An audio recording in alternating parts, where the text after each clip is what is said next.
Друзі, вітаю вас на каналі Newsroom. Сьогодні багато заяв, багато слів, багато сигналів і дуже мало чесних відповідей. Саме тому пропоную не бігти за заголовками, а спокійно розібратися, що насправді відбувається і хто ким зараз намагається маніпулювати. Путін раптом заговорив про компроміси, про мир, про готовність домовлятися. Але є один нюанс. Жодного реального компромісу він так і не назвав. Лише слова. Лише димова завіса. Європа зі свого боку оголосила про масштабну фінансову підтримку України. Десятки мільярдів євро. Франція, Німеччина, ЄС загалом демонструють, Україна не залишається сам на сам. Паралельно з'являються заяви про необхідність переговорів із Росією. І все це відбувається одночасно. Тому сьогодні наше завдання – звести всі ці пазли в одну картину. Перед тим, як почнемо, друзі, прошу, підпишіться на канал Newsroom, якщо ще не підписані. Поставте вподобайку цьому відео, це реально допомагає каналу. І напишіть у коментарях, звідки ви нас дивитесь. Місто, населений пункт або ж країна. Нам важливо бачити, наскільки широка наша спільнота. А тепер до суті. Путін і його миролюбні заяви. Останні заяви Путіна – це класичний приклад старої російської тактики. Він говорить про мир, але водночас перекладає відповідальність на інших. Мовляв, Росія нібито ні в чому не винна. Мовляв, війну почали не вони. Мовляв, якщо Захід перестане їх обманювати, тоді все буде добре. Це відверта маніпуляція. Росія вторглася в Україну. Росія зруйнувала міста. Росія викрала тисячі дітей. І тепер та сама Росія намагається зробити вигляд, що вона сторона, яка прагне миру. Путін говорить про інтереси безпеки, про НАТО, про неповагу. Але давайте поставимо просте запитання. Яка з країн НАТО напала на Росію? Жодна. Ці заяви не мають нічого спільного з реальністю. Це інформаційний торг. Найцікавіше в заявах Кремля слово «компроміс». Путін каже, ми готові. Але далі йде стандартний набір. Територіальні поступки з боку України, відсутність реальних гарантій безпеки, політичні умови, які неприйнятні для суверенної держави. Це не компроміс, це ультиматум, загорнутий у красиві слова. І ключова фраза, яку він постійно повторює – м'яч на боці України. Ні. М'яч на боці агресора. І він це чудово знає. Тепер про Європу. Так, Європейський Союз ухвалив рішення про масштабну фінансову підтримку України.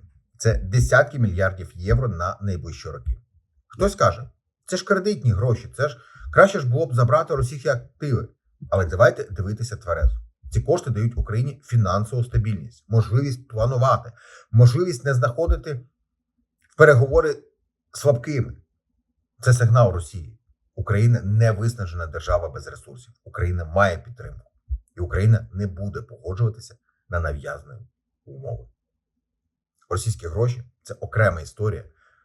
Вони нікуди не зникли. І вони ще працюватимуть на Україну. Рано чи пізно. Заяви про необхідність переговорів з Росією звучають тривожно. І це нормально, що вони викликають запитання. Але важливо зрозуміти контекст. Європа обрала простішу для себе модель. Підтримати Україну фінансово і водночас залишити за собою канал дипломатії. Наше завдання – не дозволити вирішувати щось за нашою спиною. І саме для цього Україна важлива, сильна позиція. І військова, і фінансова. Україна зараз у сильній позиції. І це ключовий момент. США продовжують підтримку. Європа взяла на себе фінансовий тягар. Україна не ізольована. Це означає, що зараз саме час активної дипломатії. Саме час роботи зі Сполученими Штатами. Саме час тиску на Росію. А не навпаки. Заяви Путіна – це не крок до миру. Це спроба виграти час, збити темп, посіяти сумніви. Окремо давайте поговоримо про інформаційні вкиди. Вбили, підірвали, захопили. Часто джерелом є російські ресурси. Тут правило просте. Перевіряємо. Не розганяємо фейки. Не граємо за їхніми правилами. Так, у Росії горять заводи. Так, їхня інфраструктура страждає, але будь-яку інформацію потрібно фільтрувати. Це не про любов Путіна до миру. Це не про раптове прозріння Кремля, це про торг. Але торг не означає згоду, і компроміс не означає капітуляцію. Україна має час, Україна має підтримку, і Україна має шанс дотиснути свою позицію. Друзі, якщо вам важливий спокійний і чесний аналіз без істерик, підтримайте канал Newsroom. Вподобайкою, коментарем, донатом або ж репостом цього відео. Посилання для підтримки, як завжди, є в описі до кожного відео. І дуже прошу, поділіться цим відео у соціальних мережах. Нехай більше людей розуміють, що відбувається насправді. Отже, в підсумку. Путін бреше. Компромісів він не пропонує. Європа зробила свій крок. Україна зараз у кращій позиції, ніж здається. І найголовніше, рішення не можуть ухвалюватися без України. А тепер напишіть у коментарях, як ви оцінюєте заяви Путіна? Чи бачите ви реальні шанси на справедливий мир? Дякую, що були з нами. Бережіть себе і своїх близьких. Це канал Newsroom. Ну а завершую відео вже за традицією, фразою, яку приписують легендарному діду Панасу. От така фігня, малятка, любі хлопчики і дівчатки. Я щиро дякую всім вам за довіру нашому каналу. Не забудьте поставити вподобайку цьому відео, підписатися на наш канал, якщо ще не підписані, ну і підтримати нас копійчиною. Якщо вам не складно, ми були дуже вдячні за поширення наших відео у соціальних мережах. Ну і традиційно.